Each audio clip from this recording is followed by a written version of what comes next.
Hello again, everybody. Diabetes the Second here with post-game commentary from a Week 2 Winter League 2024 Practice Seed. I ran this about a week ago or so. Once again, I'm looking to just provide some post-game commentary, some thoughts and ideas about the things that I did, when I did them, how I dealt with the non-standard conditions.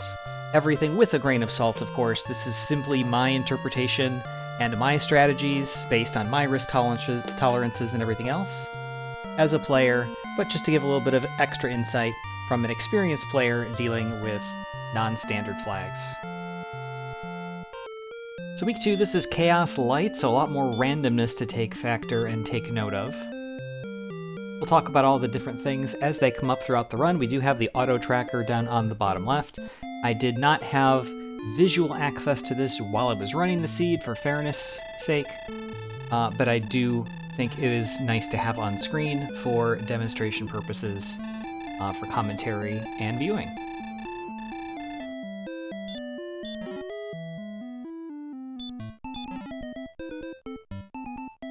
Wings and Sword, that's a nice start.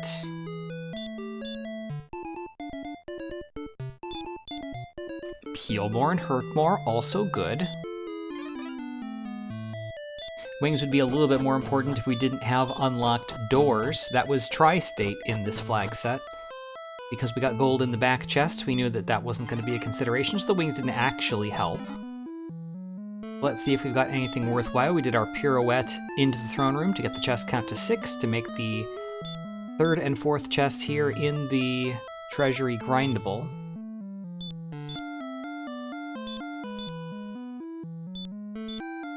Alright. So gold grinding in Chaos flags is always a little, like, what do we do with this type of thing? So since we have random weapon prices, it's really hard to say. I'm not grinding for a specific number to say, this is what's going to get me, you know, broadsword, full plate, large shield or something. There's not really any specific target. So I usually go to either 5,000 or 10,000. Considering in this seed we've got Heal More, Hurt More, Erdrick Sword, I don't think we really need to desperately look around for a town right off the bat. In the basement here, we've got Swamp South, Blue Dragon for an easy kill.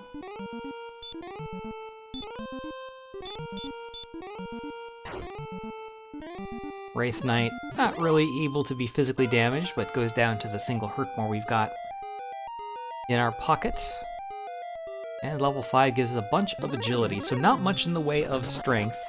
HP and MP, again, we're only level 5. Appropriate, but agility is nice and high. That's going to make exploration nice.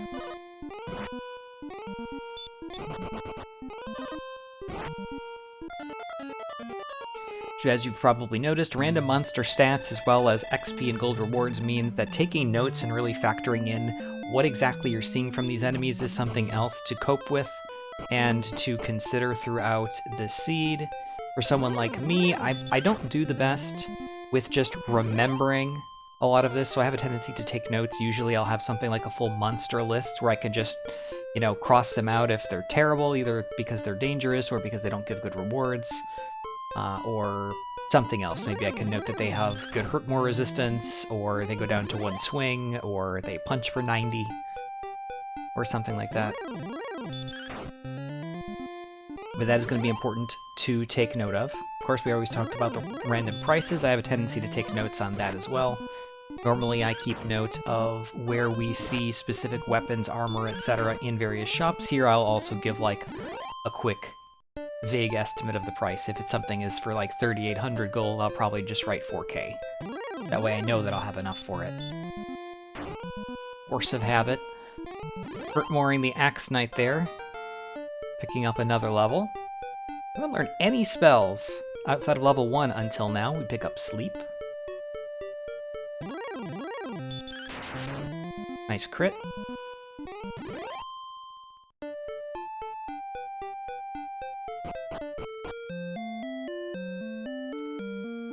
The treasure cards are tri-stated in this flag set. Since we already have the sword, the other big item we're looking for is the armor.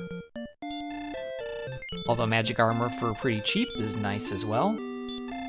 go ahead and take the small shield. I don't often pick up the small shield, but I suppose coming off of the week 1 seed where I didn't have a shield at all, that was a nice find. Death Necklace, so a baby gold grind available on the search tile there, something to keep in mind.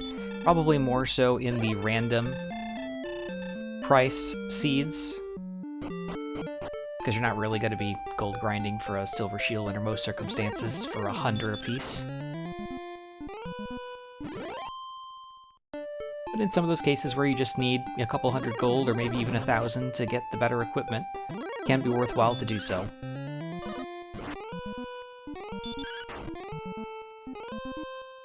So really, I think highest priority right now, given the flag set and everything else, is really just walk around, look for enemies that are worth a lot, and that don't one-shot you from full HP, and see if we can grind out ourselves some levels. Just 7 XP needed for level 8. So this is the very fast XP curve, so this isn't a full Chaos, Chaos Lite. So 400 XP on the very fast, 50% XP level curve.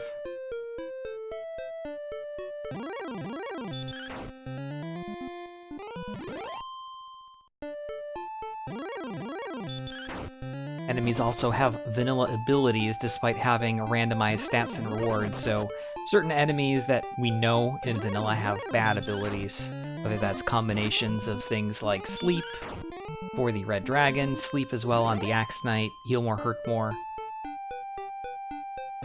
for the armored knight. So some of them, even though they may be weak, still may have annoying ability sets, or, as we saw, things that seemingly would be innocuous from an ability standpoint can punch very hard, like the red slime.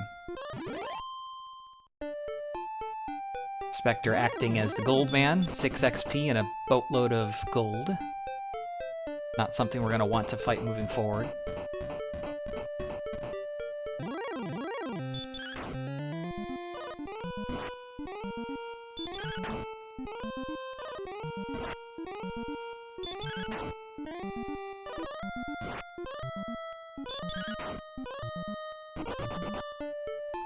Okay. The Scorpion, more of a time waster than anything else, has a lot of HP, but not a lot of strength, so while it doesn't do damage, it also doesn't stick around. Kind of the worst of both worlds. Reckonary. See if we can find a silver shield. Nope.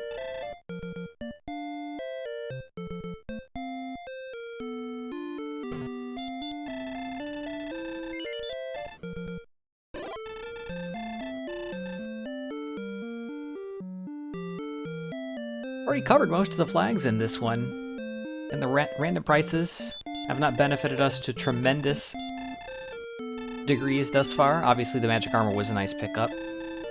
Saving a few bucks on the small shield, not so much, but hopefully we'll find a cheap silver shield somewhere, or at least a large shield as a stopgap.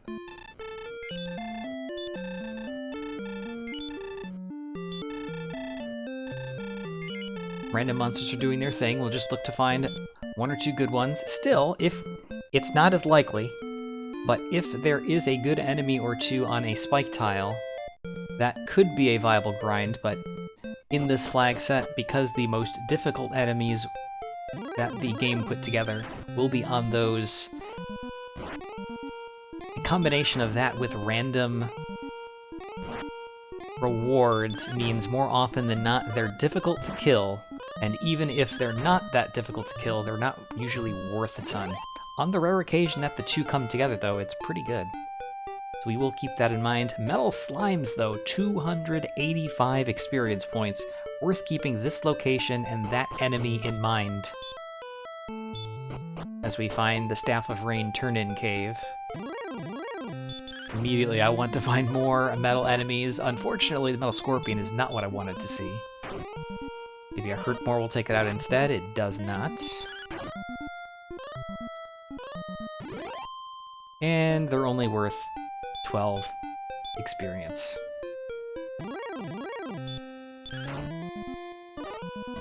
Not sure why I attacked there. I hesitated and tried to run at first. If anything, I should have just lobbed a Hurt More in its direction, knowing that it could very easily one-shot me from full. So that was a definite mistake. I calls it like I sees it.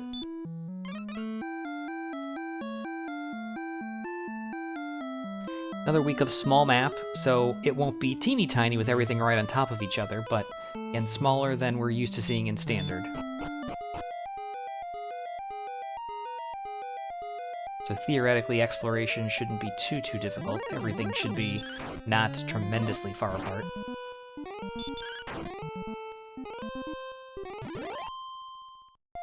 You know, a two-shot Wyvern for 132 is not bad. It doesn't really seem to do damage. It may run away.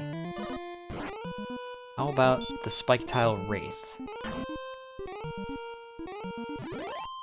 Swinging a Hurtmore took it out for 89. It's not great. It's not the worst, but it's not great.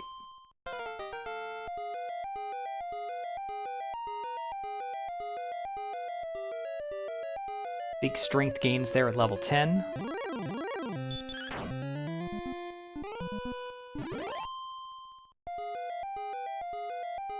Wraith Knight rolling super low on the HP front.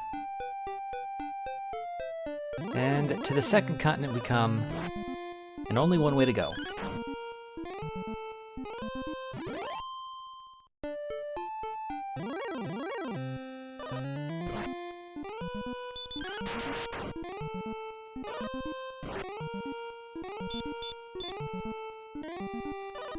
Nice crit on the Armored Knight, but unfortunately no kill. And it has a lot of HP. That's already 90 damage done. Over 100, and it has Hurtmore. Also, Hurtmore did not land. Enemy resistances to spells is randomized in Chaos, so we don't know what things are susceptible or not.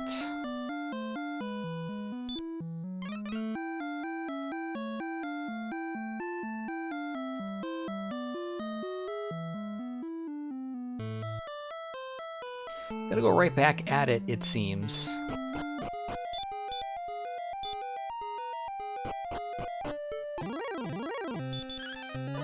Certainly the most logical place to go for new exploration, considering we've walked around quite a bit around the castle and didn't find anything else of note. A couple dodges on the Axe Knight prompts me to use a Hurtmore. That works. Saving the MP, probably a good decision here. We don't have a ton of MP in the tank, only 33. So that's going to run out quickly. Opting to run from the red slime that time, a good choice.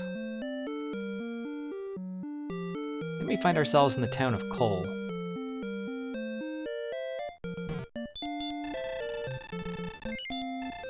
Not super sure why I hesitated on the shop there. Should definitely look for a silver shield. Unless I just didn't notice that I've seen one and it's far more expensive than I can afford.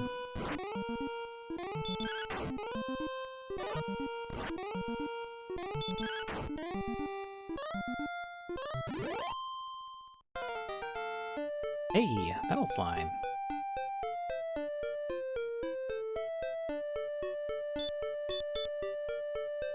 Actually, I remember why. It's because I've already been there. One continent confirmed. Because that's where we found our death necklace. And we learned that running was the correct answer for the red slime. Single Hurtmore did not take it out.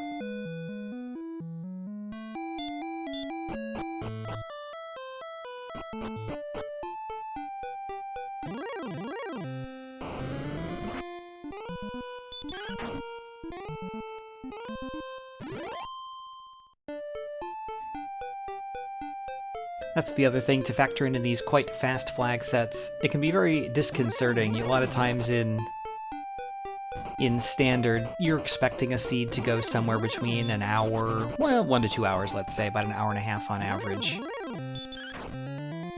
I think the variance with a lot of these, because of the increased number of things that are randomized, whether it's random XP per level in week 1, the random enemy stats and rewards here in week 2, random prices, whether keys are needed or not, stair shuffle, once we'll throw that in later weeks.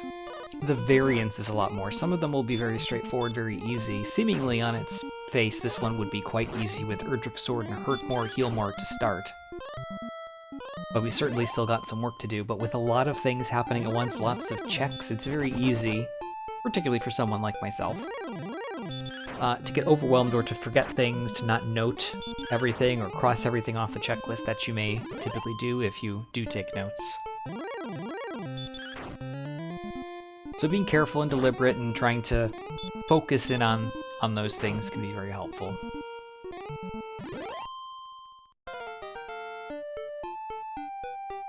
Another metal slime kill.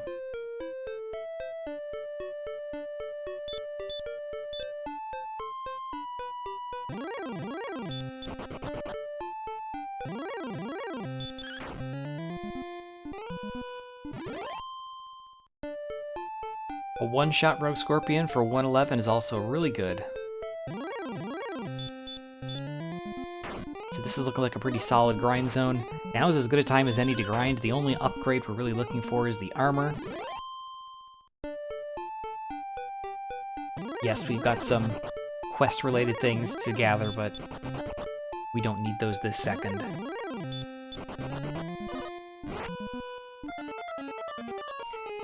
Or, you know, there also could be red slimes in this zone, and if we fail to run, we're in one-shot range.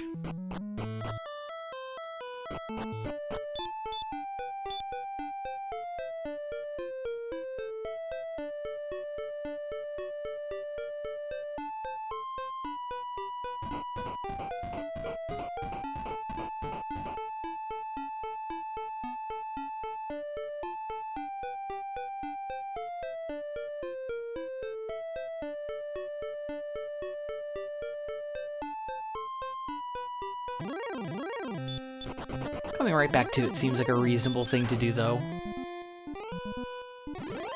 You know, the other enemies in the zone are pretty solid. And the only upgrade we're really looking for is the armor. And to max out survivability, grinding for stats is really the way to go. And with very fast XP curve, we also know where our levels are going to come, including, right now, level 13. Big strength gain helps a lot. A lot of MP is going to help the survivability, casting more Heal Mores and Hurt Mores. Still just 73 HP.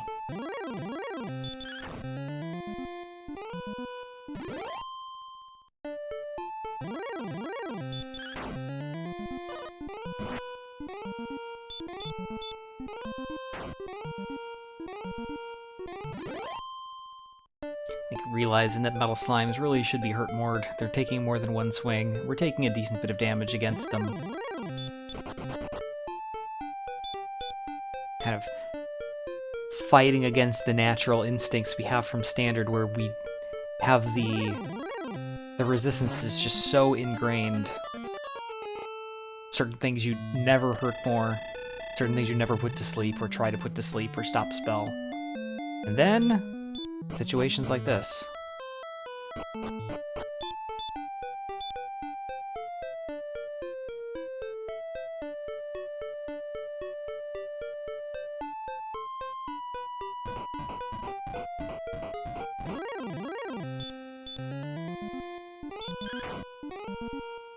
Nope, don't need to hurt him or hurt more him. Simple swing.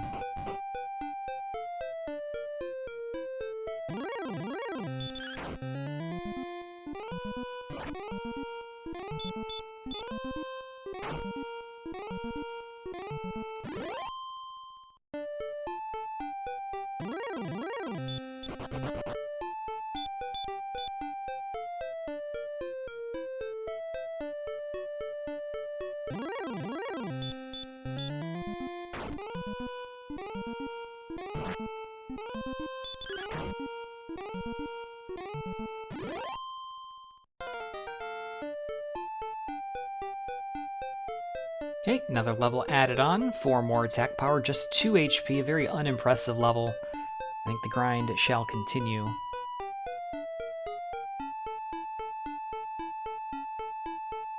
It only take 4 metal slimes to get to level 15, so it doesn't seem like it would be a tremendous time investment to do that.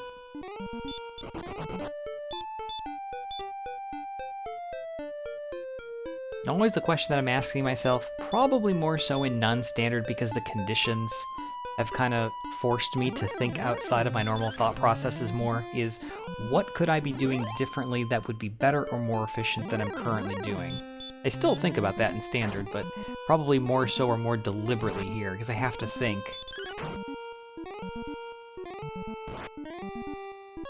You know, in this case, could I be fighting better enemies? Well, there's a lot more question marks in a seed like this. I've got 2 enemies here that are pretty lucrative. I've got 1 really nasty enemy that can take me out, but the walk back is quite quick. Okay, so that's a pretty decent grind. Am I going to find anything that's better? Normally I could hang my hat on something like a spike tile grind. I really can't do that so much here. And with all those unknowns, you really have to be taking notes or really factor in where your good enemies are, what they're mixed in with, how much they're worth, how easy or difficult they are to take out.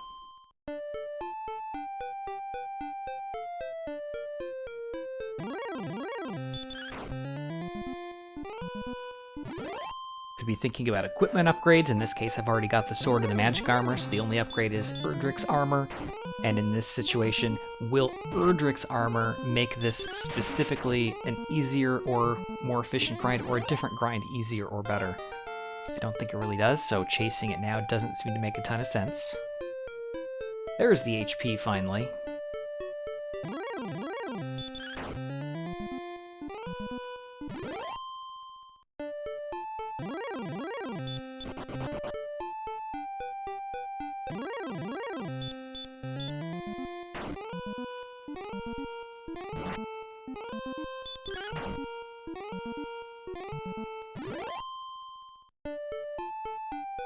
And then, of course, at some point, which is probably coming fairly soon, I need to start thinking about, I don't want to be in a position where I've over-ground or over-grinded, whichever your past tense preference is.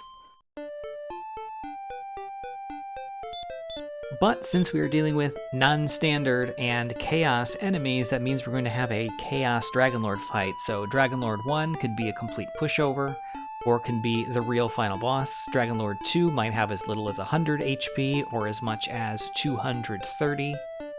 So the wide range of possibilities. Maybe I already have practical ghost stats with the exception of slightly low HP. On the other hand, maybe I am going to need to deal 200 plus damage to deal 2, so I have nowhere near enough heal mores. So coming to some sort of thought process of determining when you think you might be ready. So those decisions will have to come into play, and at some point here I'm probably going to have to break away from the grind in order to head out and explore to find the many missing things, because I've checked so few places.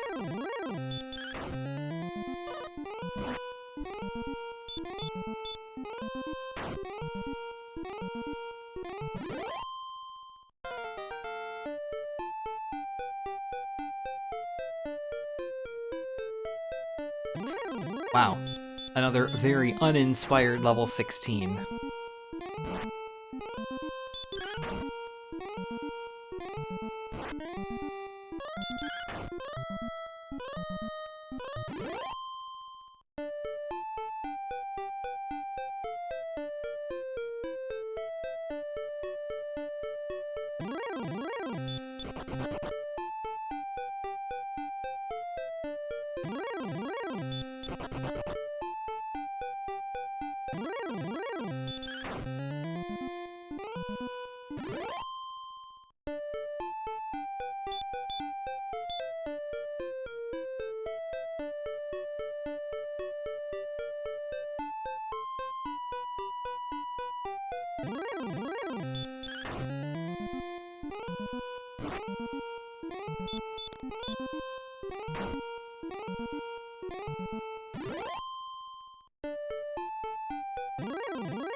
Really struggling to fight the natural instincts to just swing at the metal slimes.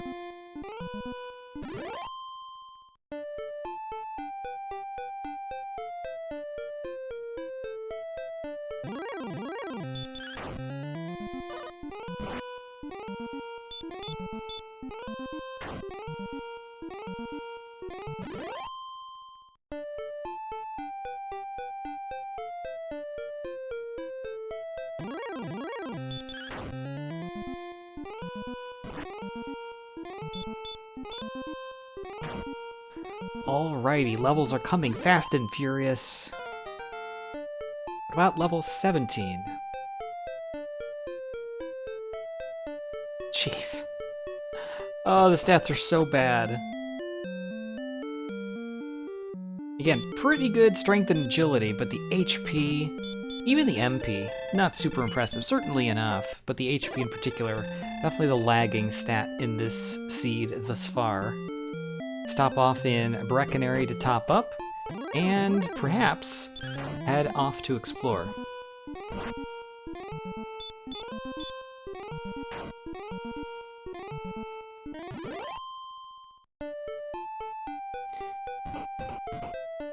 I think I'm now recalling my strategy there. Part of the reason for attack hurt-mooring the metal slimes was that hurt-more didn't always kill them. And if I was going to have to attack, or I think even a hurt-more was not that likely to kill them, I was going to need one of each. So it would be more efficient to swing first.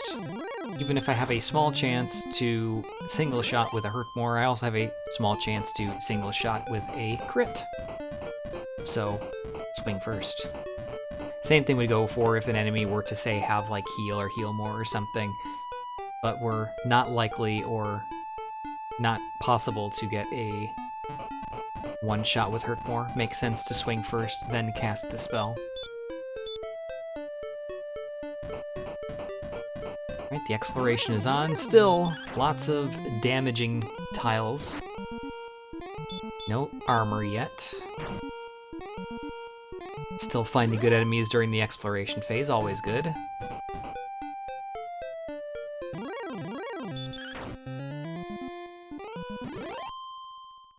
Well, that's now worth considering. For the wraith that we found earlier on the spike tile in the swamp cave, just one-shot one. It's not a great return, but if we can walk 2 steps and get one and one-shot it every time, that can be a really fast, efficient way to gain XP.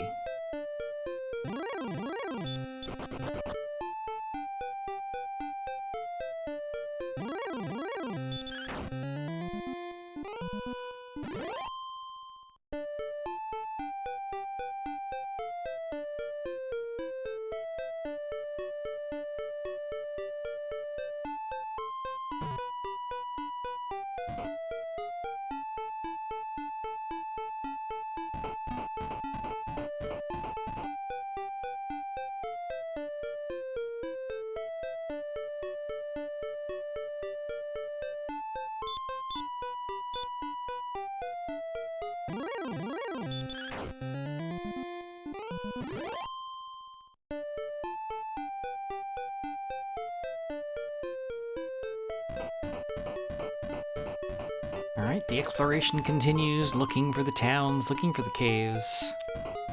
Finding a whole lot of nothing. At some point, it feels like a bunch of things are going to have to be stacked on top of each other, because how much map can there really be left? The answer is still quite a bit, even though this is a small map.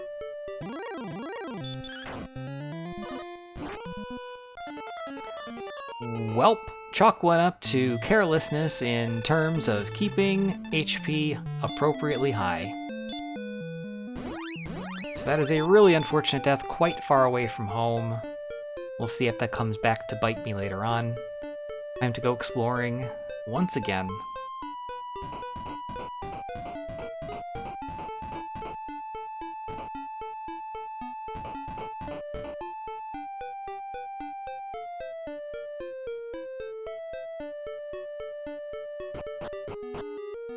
Well, we had sort of gone to the southeast before. We hadn't made it far enough to find, apparently, Hawksness.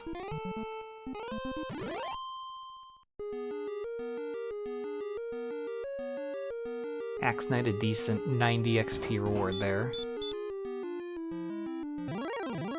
And a Druid Lord on the spike, which we one-shot with a single attack. But there found nothing. So it's a bad grind, and there's nothing there, so we missed out on nothing by not finding it sooner.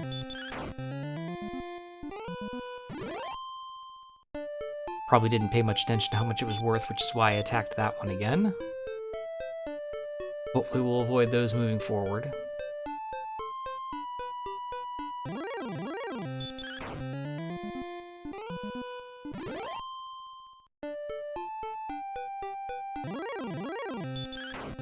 Gosh, we are finding this Metal Slime Rogue Scorpion zone all over the map.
Oh boy.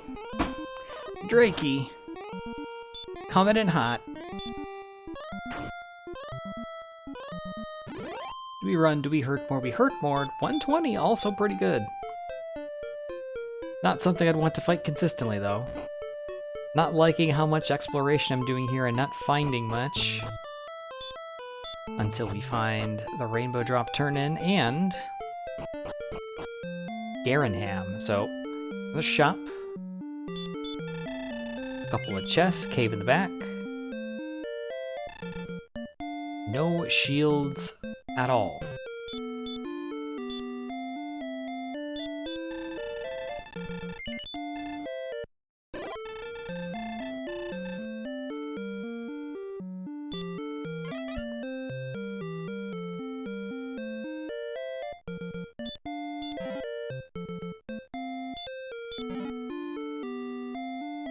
Hey, a quest item. And a ring.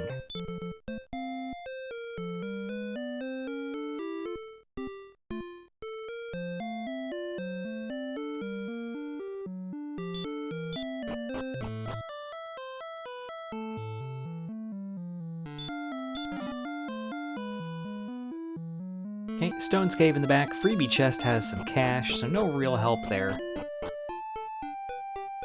Still looking for a couple of quest items, still looking for Erdrick's armor. Still quite a few places to check.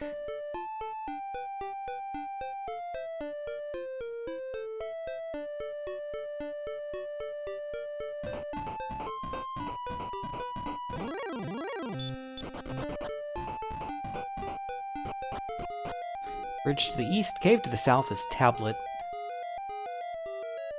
One chest, no encounters, we've got outside.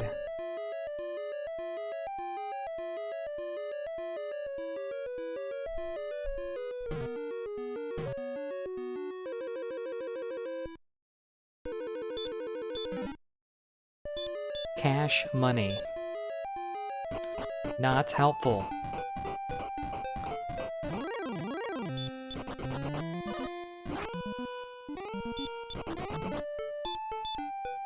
Alright, Druid Lord's kind of strong. Difficult to run from. We know that we do very little physical damage, although they do die fairly easily.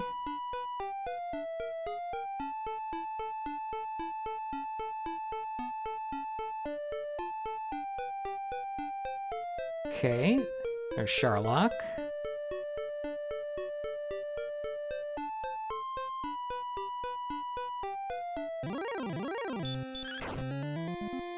And there's one of our missing towns. This will be a good place to jump off when we're ready for Sharlock. We know it's not Hawksness.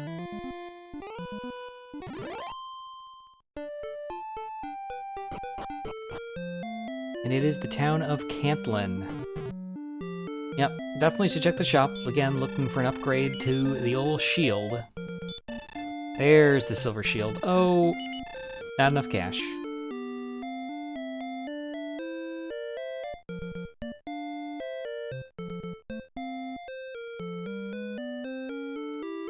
Have to see if in the course of finishing up the seed, as long as we don't take any additional deaths, we might be able to get the cash up for that.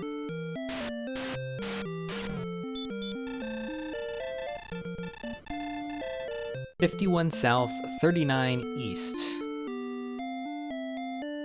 Well, I am currently south and east.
I played a little bit safer here since I do have a coordinate count. I should have a spot count to 2, so I should be able to walk back confidently and continue if necessary, but never want to do that if you can help it.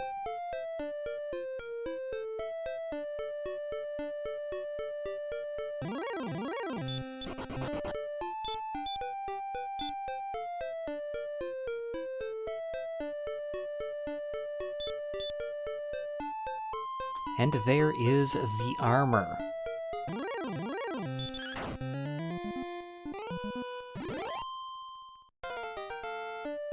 Well, it seems everything else, unless I'm mistaken, is going to be back up where we died a little bit earlier. So that's, again, a little bit unfortunate in the order of operations.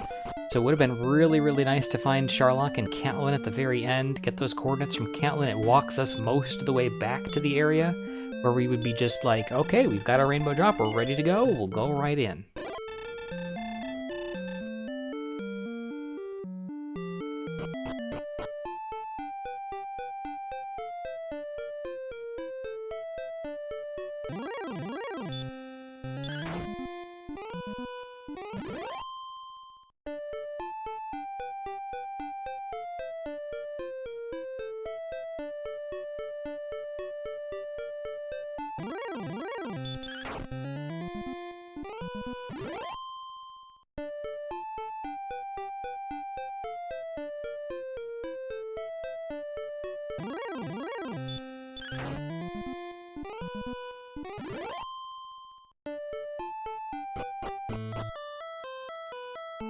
Hesitating initially, it's like, oh, I already know what that cave is. That's the staff cave.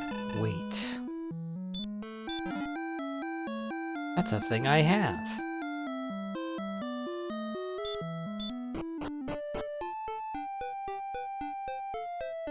Also, the consideration there, you notice I started to explore down where I was going to go back to that area that I died at earlier, but backtracked for the staff cave first. Largely because I want to make sure that I'm not in a position where I'm ready to go. I have the things, but I've not done that turn-in yet, so I have to backtrack and rewalk the same areas yet again. So just making sure I have that done to make sure that my order of operations is as good as it can be. Again, considering it's already suboptimal.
Alright.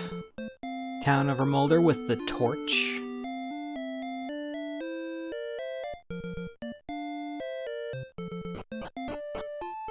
No real help there. Remember, when we went earlier through this area, we went to the east, so we actually missed out on that very quick dead-end end town, unfortunately. Although it didn't really seem to hurt in either direction. But it would have been one more check to mark off.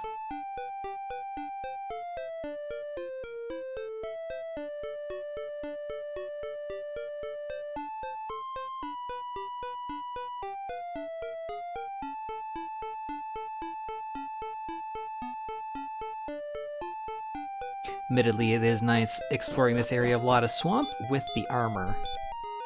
So that is at least a benefit of the order that we did do things in. We find the mountain cave. There's another cave on screen as well. 5 checks here looking for the stones and the token. Alright, 4 checks here looking for the token.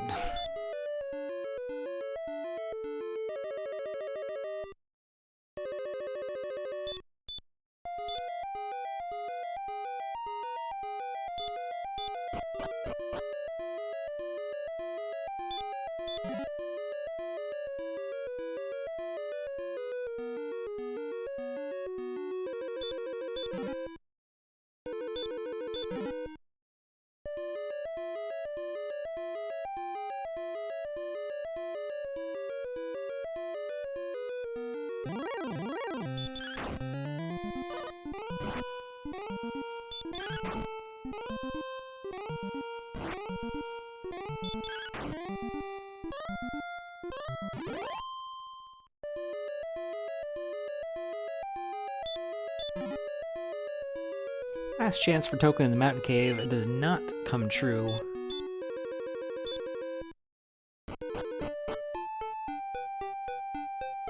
And that leaves us with the grave. So 5 more checks here, 3 easy to access here on the top floor. And there indeed is the token. We are good to go. I can tell you right now, the only reason I'm checking these chests is because in my head I haven't picked up the death necklace yet. Also, we could potentially look for the fairy flute. Doesn't make sense to dive any further. But the tough thing with the death necklace in particular is with not knowing how Dragonlord 1 is going to play out, and not knowing how much Dragonlord 2 has in terms of HP, it's always a risky strat, but if you have it, at least it's something in your back pocket that you can consider.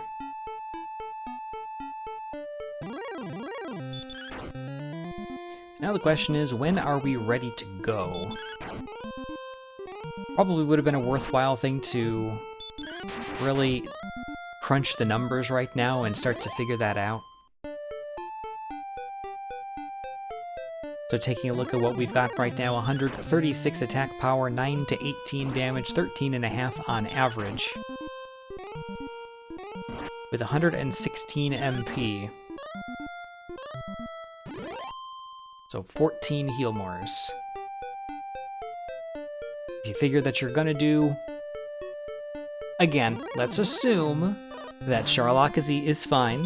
Now we do have short Charlock on in this flag set, so we're gonna go right to the bottom floor. Let's assume that we get to the Dragonlord fine, and we'll assume that Dragonlord Part 1 goes okay. Typically we think of attacks is going to be usually 2 more than the number of heal mores that we have if we go attack, heal more the whole way, because you hopefully open with 2 and close with 2. So with 14 heal mores, we're figuring somewhere around 16 attacks, doing 13.5 damage each time.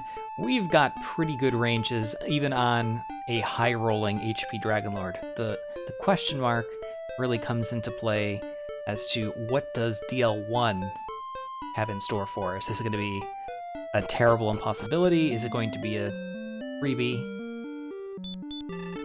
And a good thought process here. We had just enough cash to pick up that silver shield for an extra 16 defense.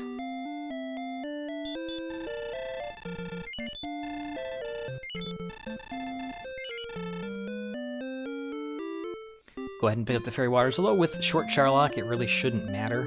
But theoretically, it would be good for getting through the depths of Charlock with the high defense that we have, with the minimum number of encounters. But this repel that we're casting here should last us pretty much the whole time. We're only sans one herb, but we'll go ahead and fill up.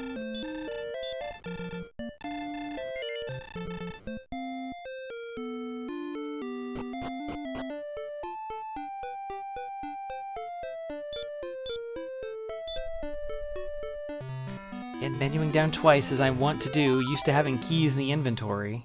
None here, so Rainbow Drop in slot 2, and right to the bottom floor.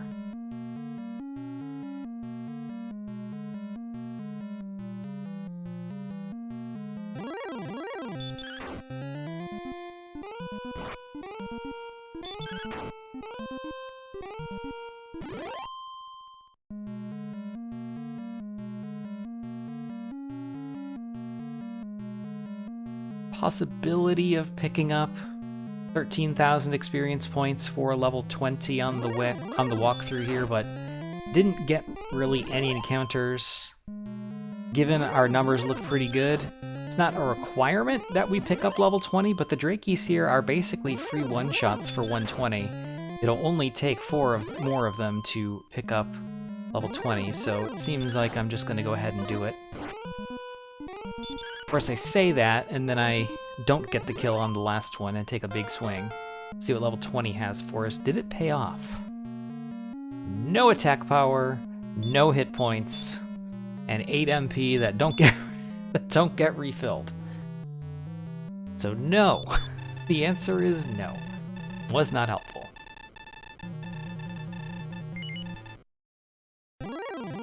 Alright, Dragon Lord Part 1, are you gonna make me a fool? Weak Fire Breath. And pretty good attack power.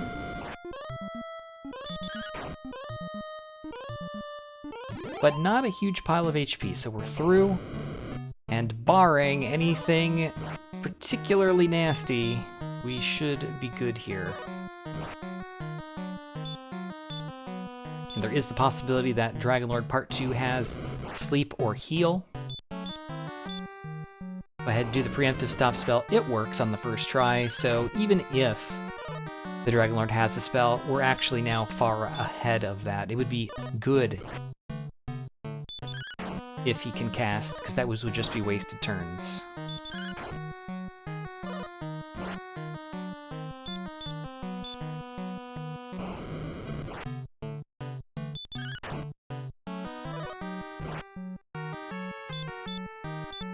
Barring a miss menu, this one should be locked up.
Pretty high HP Dragon Lord here. I haven't up been counting, but we've been in this fight for quite a while, down to just 2 Healmores left.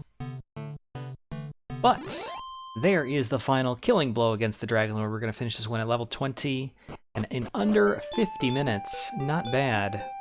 Certainly could have been better if we didn't take that silly death on the way to what turned out to be Mountain Cave and Grave earlier. So a little bit of rewalking the map and suboptimal ordering, but we get the job done nonetheless. 49-35. So once again, there is week 2 of the Winter League, Chaos Lite.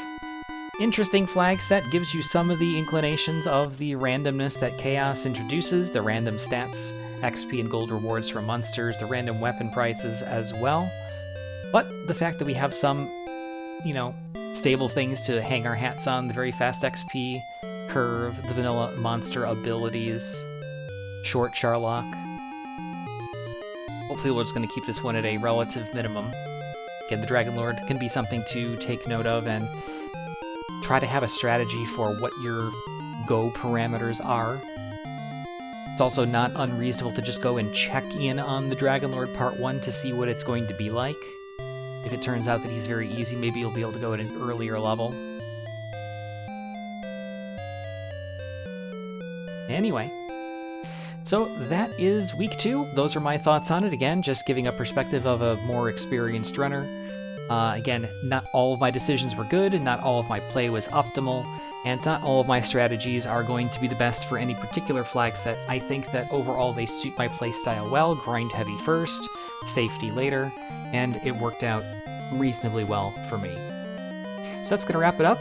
Once again, hopefully this will be instructive for anybody who's looking into playing these flag sets, perhaps joining us for the Winter League this year in 2024. And we will let the credits play out. We'll take a look at the stats, and until next time, we will see you back again for week 3.